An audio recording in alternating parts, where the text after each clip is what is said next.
One of the areas where the IRS has made the lives of all of us a little bit easier in the past few months is accelerated depreciation, that is Section 179 write-offs and the 50% bonus depreciation.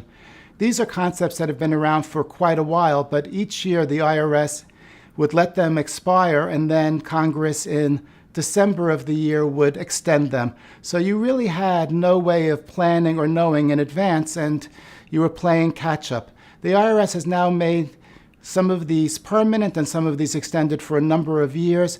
So now on a going forward basis, you could plan your asset purchases and your ability to take some of these quick write-offs.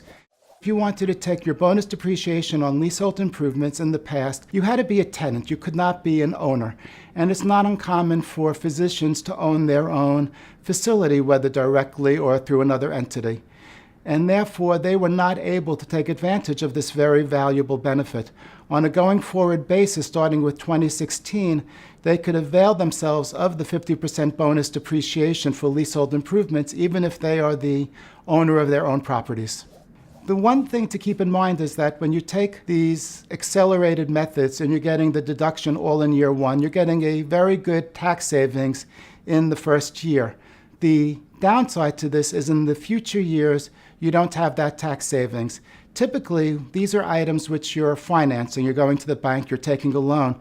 So what ends up happening is in year one, you've gotten this great benefit, but in years 2, 3, etc., you're now paying back the loan, but you've already used your depreciation deductions in year one, and you end up with phantom income, which is problematic under the best of circumstances and becomes a particular issue if you have a large medical practice, one of the new mega groups, where you might have different ownership in year one than you might have in year 5.